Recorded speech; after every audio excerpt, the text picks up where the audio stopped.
أعوذ بالله من الشيطان الرجيم. بسم الله الرحمن الرحيم.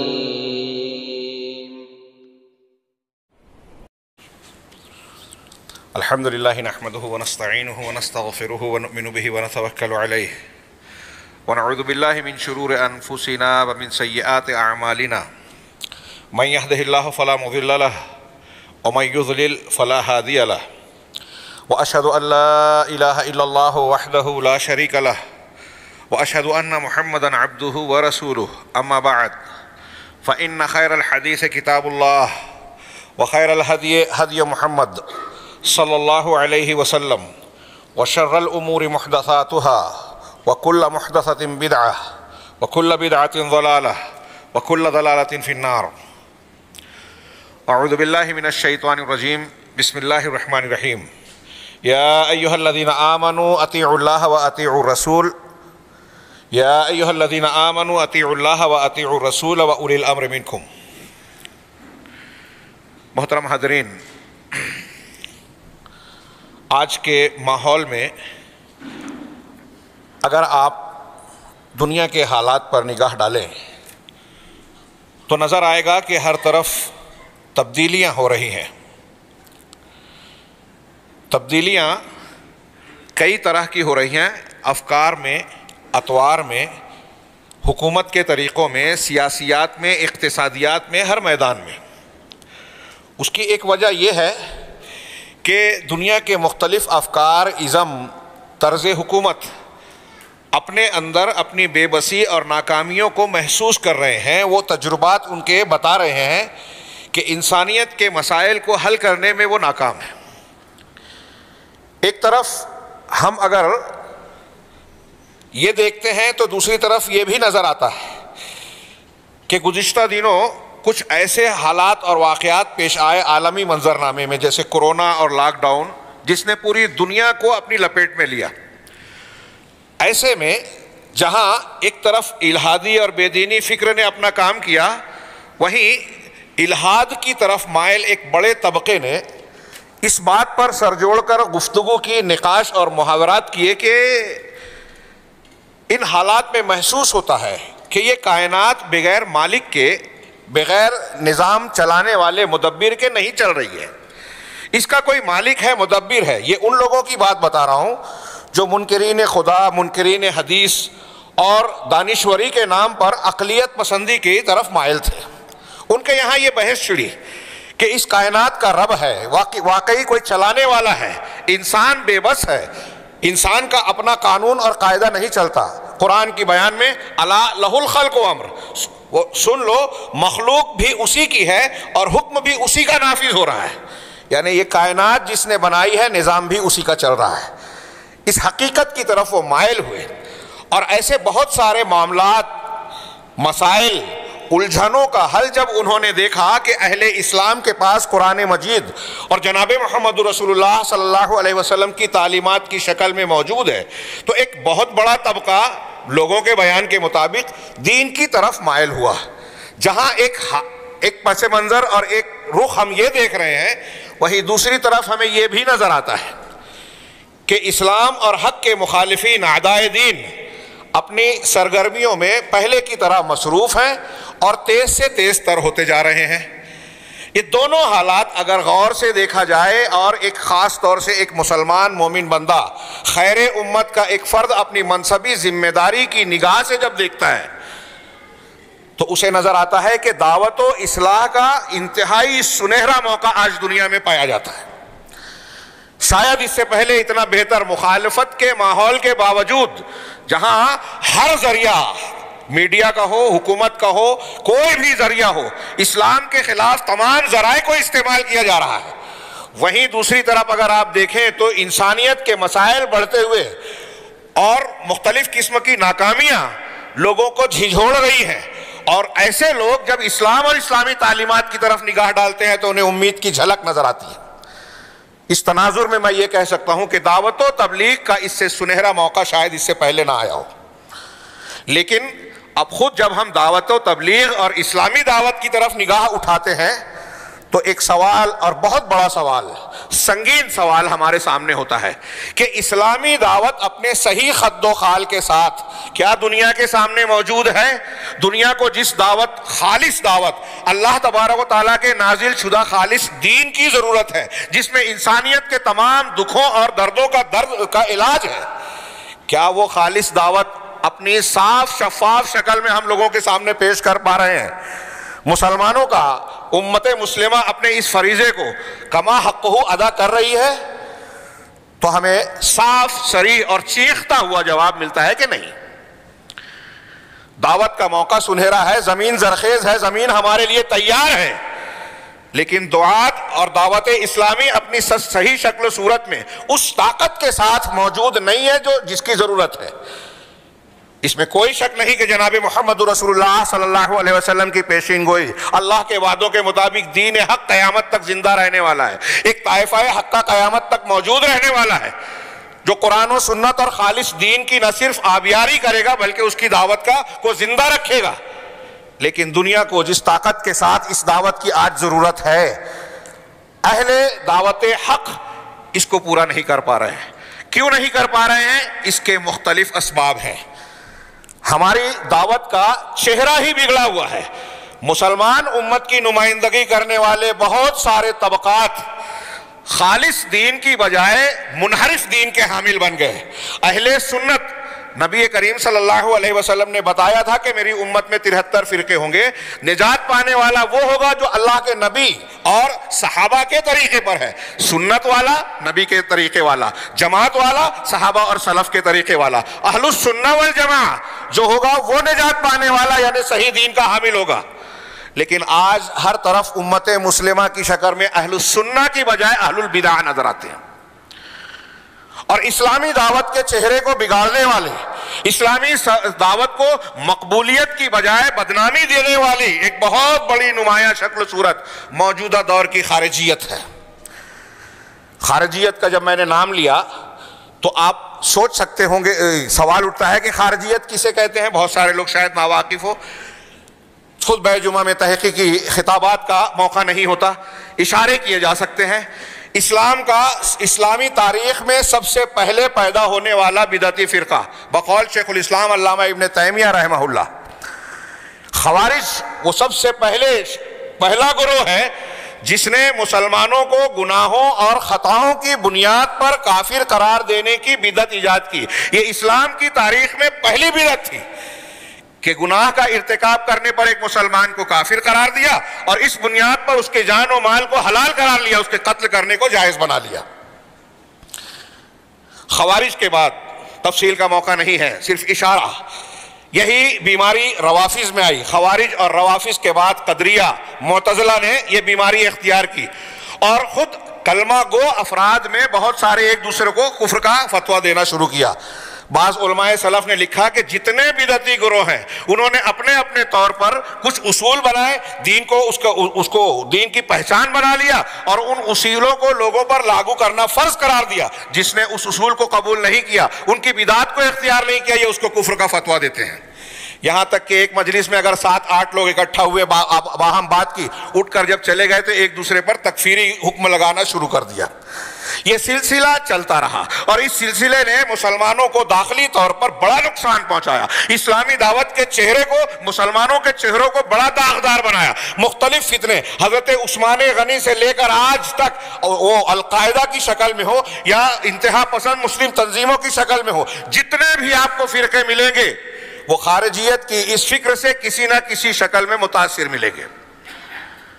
یہ فتنہ آگے بڑھتا گیا اور آج کے زمانے میں اس نے اپنے اثرات کو اتنا پھیلا دیا کہ وہ دعات جو خالص اسلام کے داعی کہلاتے ہیں وہ بھی ان کے اثرات سے آج محفوظ نہیں رہے۔ میں اکثر اس موضوع کے خطابات میں کہتا رہتا ہوں کہ خارجی فکر نے موجودہ دور کا جو سیاسی ایک پروپیگنڈا ہے جمہوریت اور سیکولرزم کے نام پر، جہاں جمہوریت کے نام پر ہر شخص اپنی خود رائے کا شکار نظر آتا ہے، ووٹ کے نام پر کہ ہر شخص رائے دے سکتا ہے، وہ صاحب علم ہو یا کوئی سوجھ بوجھ سے محروم شخص ہو، ہر ایک کی رائے برابر ہے۔ اور یہاں آزادی اظہار رائے کے نام پر میڈیا کو جو آزادی ملی ہے اس آزادی نے آوارگی اختیار کر لی ہے۔ نتیجہ یہ نکلا کہ ہر شخص کوئی کسی کی سننے کے لیے تیار نہیں۔ جناب محمد رسول اللہ صلی اللہ علیہ وسلم نے ایک روایت میں طبرانی کی، جسے علامہ البانی نے حسن کہا ہے، اس میں 3 ہلاک کر دینے والی چیزوں کا ذکر کیا ہے۔ اس میں ایک یہ ہے کہ اعجاب المرء بنفسہ، آدمی کا اپنے آپ پر فریفتہ ہونا، خود پسندی، اپنی رائے کو رائے سمجھنا، دوسروں کی رائے قبول نہ کرنا۔ خارجیت کے تعلق سے جو میں نے ہلکا سا تعارف کیا، جنہوں نے حضرت علی، حضرت عثمان، حضرت معاویہ اور ان کے مقرر کیے ہوئے صفین کے واقعے میں جو تحکیم کا ذکر ہوا، دونوں کی طرف سے مصالحت کی بات ہوئی، ان میں شامل تمام صحابہ کرام کو کافر قرار دیا اور ان کو قابل گردن زدنی، قتل کے لائق بنایا، بلکہ حضرت علی رضی اللہ تعالیٰ عنہ کو عبد الرحمن ابن ملجم خارجی نے شہید بھی کیا۔ اس درجے تک غلو، انتہا پسندی پہنچ گئی ان خارجیوں کی۔ موجودہ دور میں اگر دیکھا جائے تو اس کی بنیاد کہاں سے پڑی، اور میں نے جو بیچ میں اشارہ کرنا چاہا کہ خالص اسلامی دعوت کے علم بردار نوجوانوں کا ایک بڑا طبقہ عالم اسلامی میں اس خارجیت کے اثرات سے جو ہے متاثر نظر آتا ہے۔ اہل علم نے ایک کتاب ابھی عربی زبان کی آئی، بڑی مفصل اور بڑی بہترین، میں یہاں جو علماء کرام اور طلبہ ہیں ان سے کہوں گا ضرور مطالعہ کریں، القصۃ الکاملہ لخوارج عصرنا، شیخ دکتور صالح کی، دکتور ابراہیم بن صالح، ان کی کتاب میں انہوں نے بڑا زبردست تجزیہ کیا اور بتایا کہ ہندوستان کے عالم ابو الاعلیٰ مودودی رحمہ اللہ نے 1939-40 میں اپنی پہلی کتاب اسلام کا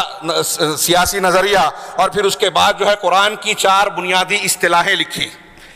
یہاں موقع نہیں ہے کہ میں ان کی عبارتیں پیش کروں، اس کا حاصل یہ ہے قرآن کی 4 بنیادی اصطلاحیں، یہ کتاب پڑھیے مختصر سی، لیکن ان کا دعویٰ یہ ہے کہ قرآن کے مضامین کا خلاصہ اور 4 جو اصطلاحات کا ذکر کیا ہے اس پر پورے قرآن کی گردش ہوتی ہے، اس کے مضامین کی گردش ہوتی ہے، اور وہ خلاصہ ہے اسلامی دعوت کا۔ لیکن انہوں نے جو تفسیر تشریح کی ہے اس میں تمام سلف، اللہ کے نبی صلی اللہ علیہ وسلم، صحابہ، تابعین، تبع تابعین، پوری اسلامی تاریخ کے معتبر مفسرین کی تفاسیر سے انحراف کیا۔ رب، دین، الہ اور یہ ایسے 4 اصطلاحات کی انہوں نے تشریح کی۔ عبادت، انہوں نے رب کا معنی کیا صاحب توحید ربوبیت کے لا الہ الا اللہ کی تفسیر کرتے ہوئے ان کا توحید الحاکمیہ، حاکمیت کے معنی میں توحید کے معنی کو محدود کر دیا اور کلمہ شہادت لا الہ الا اللہ کے معنی ہی کو انتہائی محدود کر کے یوں کہنا چاہیے کہ تحریف کر دی۔ دین کا معنی ریاست، رب صاحب قوت، اختیار، اقتدار والا، لا الہ الا اللہ کا معنی بدل دیا۔ نمرود، فرعون، ان لوگوں کے بارے میں کہا کہ نمرود جو ہے ربوبیت کا دعویٰ نہیں کرتا تھا، ربوبیت اس معنی میں جو پالنہار، پروردگار، لوگوں کی حاجت پوری کرنے والی ذات، کفیل کے معنی میں ہو۔ انہوں نے ذکر کیا کہ 4-5 معنی ہے ربوبیت کے، اس میں ایک معنی یہ ہے کہ بادشاہ ہو، رئیس ہو، قوم کا بڑا اور سردار ہو، جس کی طرف لوگ رجوع کرتے ہوں۔ نمرود اور فرعون اس معنی میں اپنے آپ کو رب کہتے تھے، ورنہ ربوبیت کا جھگڑا نہیں تھا۔ اصل جھگڑا یہ تھا کہ وہ اپنے قوانین کو، اپنے جو ہے دستور کو لوگوں کو منوانا چاہتے تھے کہ ٹھیک ہے اللہ نے کائنات کو پیدا کیا، لیکن رب اعلیٰ میں ہوں۔ فرعون کہتا تھا اس اعتبار سے کہ میں اس مصر کا حاکم اور بادشاہ ہوں، میرے قوانین اور احکامات چلیں گے، معاملات میں، سیاسیات میں، لین دین میں، ان میں اللہ کا قانون نہیں چلے گا۔ یہ شرک تھا ان کا۔ مولانا ابو الاعلیٰ مودودی صاحب نے یہ تفصیل بیان کی، اور اس سلسلے میں میرے ہاتھ میں جو کاغذات ہیں اس میں ان کی بہت ساری عبارتیں ہیں، لیکن وقت اس کی گنجائش نہیں دیتا کہ میں ان عبارتوں کو پیش کروں۔ لیکن حاصل کلام کے طور پر شیخ ابراہیم نے یہ بیان کیا کہ مولانا مودودی صاحب کی کتابوں کا استقراء کیا جائے تو اس سے 3 نتائج جو برآمد ہوتے ہیں۔ انہوں نے جو بدعت ایجاد کی اور ایسی تفسیر کی جو تمام پچھلے مفسرین سے ہٹ کر ہے، مفسرین تو چھوڑیے، قرآن کا سیاق و سباق۔ اب اگر وہ کہہ رہے ہیں کہ نمرود اللہ کو رب مانتا تھا، اس کی ربوبیت کا انکار یہ تھا کہ وہ اپنا قانون نافذ کرنا چاہتا تھا، اس معنی میں وہ اپنے آپ کو رب کہتا تھا۔ کیا ہے حضرت ابراہیم علیہ السلام اور ان کا مناظرہ جو قرآن نے نقل کیا کہ انا احیی و امید، پہلے اس نے کہا کہ میں بھی زندہ کرتا ہوں اور مارتا ہوں۔ سیدنا ابراہیم علیہ السلام نے کہا تھا کہ میرا رب وہ ہے جو زندگی اور موت دیتا ہے، تو کہا میں بھی زندہ کرتا ہوں، موت دیتا ہوں۔ تو سیدنا ابراہیم نے کیا کہا کہ فَإِنَّ اللَّهَ يَأْتِي بِالشَّمْسِ مِنَ الْمَشْرِقِ فَأْتِ بِهَا مِنَ الْمَغْرِبِ. تو اگر تیرا ایسا دعویٰ ہے ربوبیت میں، تو اپنے آپ کو اللہ کا شریک یا اس کا برابر یا اس کے مقابل بیان کر رہا ہے، تو میرا پروردگار اللہ وہ ہے جو سورج کو مشرق سے طلوع کرتا ہے، تو مغرب سے لا کر بتا دے. فَبُہِتَ الَّذِي كَفَرَ. تو کہنا یہ چاہیے کہ مولانا مودودی صاحب رحمہ اللہ کو قرآن کا جو تشریح وہ کر رہے ہیں نمرود کے جس فکر کا، وہ سیدنا ابراہیم علیہ السلام بھی نہیں سمجھے تھے، اور تو اور نعوذ باللہ اللہ بھی نہیں سمجھا کہ حضرت ابراہیم علیہ السلام سورج کے مغرب سے نکالنے کا وہ مطالبہ کر رہے ہیں جس کا تعلق قانون سے نہیں ہے، نظام کائنات سے ہے نا. مودودی صاحب کہہ رہے ہیں کہ نظام کائنات والی ربوبیت کے بارے میں نمرود کا عقیدہ بگڑا ہوا نہیں تھا، لیکن حضرت ابراہیم کا سوال بتا رہا ہے کہ حضرت ابراہیم اس کی اسی بات کا رد کرنے کے لیے کہہ رہے ہیں کہ سورج کو مغرب سے نکال کر بتا، اور وہ مبہوت ہو گیا.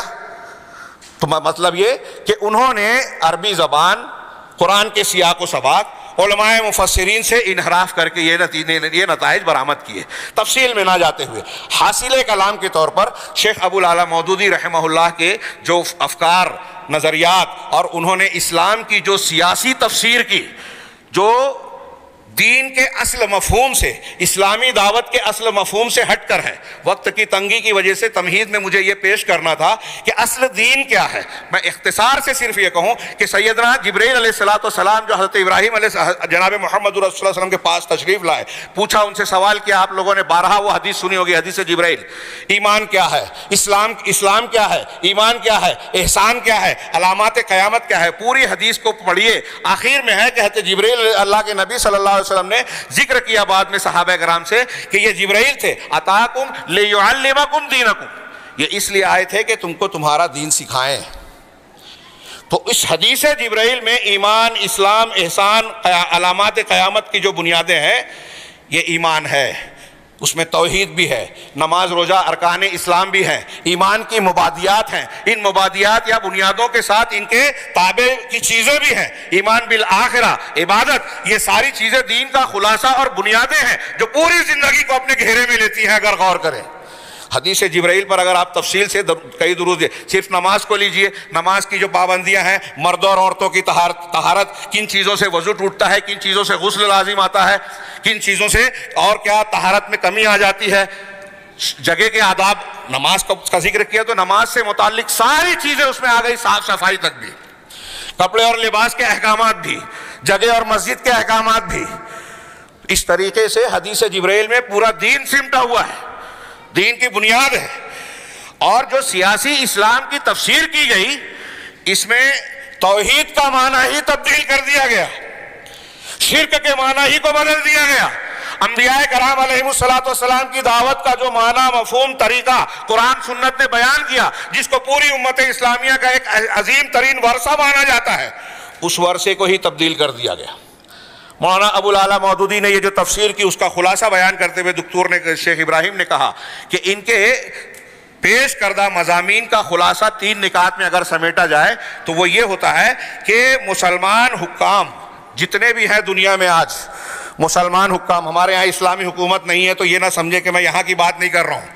کسی نہ کسی شکل میں یہاں کے بارے میں بھی وہ بولتے ہیں کہ آج دنیا میں جتنے بھی مسلمان حکام ہیں وہ سب کے سب کفار ہیں، طاغوت ہیں، جن کو ان کی حکومت سے ہٹا دینا اور حکومت چھین لینا واجب ہے. پہلا. دوسرا یہ کہ مسلمانوں کی سب سے عظیم ذمہ داری یہ ہے، سب سے عظیم ذمہ داری یہ ہے کہ جماعت المسلم، مسلمانوں کی ایک جماعت کو پیدا کیا جائے. اس کا مطلب یہ کہ آج جو موجودہ دور مسلمانوں کا معاشرہ اور سماج ہے، یہ مسلمان نہیں ہے، یہ کفر میں، شرک میں جی رہا ہے، جاہلی معاشرہ ہے. ان کو مسلمان بنایا جائے اور ایک مسلمان جماعت کو وجود دیا جائے. یہ دوسرا نقطہ. اور کہہ رہے ہیں تیسرا نقطہ یہ کہ امت کے جو علماء ہیں، قرآن و حدیث کو جاننے والے، ان علماء کو ترک کر دیا جائے، چھوڑ دیا جائے. کیوں؟ اس لیے کہ علماء سلاطین ہیں، ہم اردو زبان میں کہیں کہ درباری علماء ہیں. سارے علماء کرام کو انہوں نے کہا کہ یہ درباری علماء ہیں. اور ان تفاسیر کو بیان کرتے ہوئے مولانا ابو العلا مودودی صاحب نے مختلف مقامات پر یہ لکھا کہ جو تفسیر، تشریح اور وضاحت میں کر رہا ہوں، حیرت ہوتی ہے کہ لوگوں نے اب تک اسے سمجھا ہی نہیں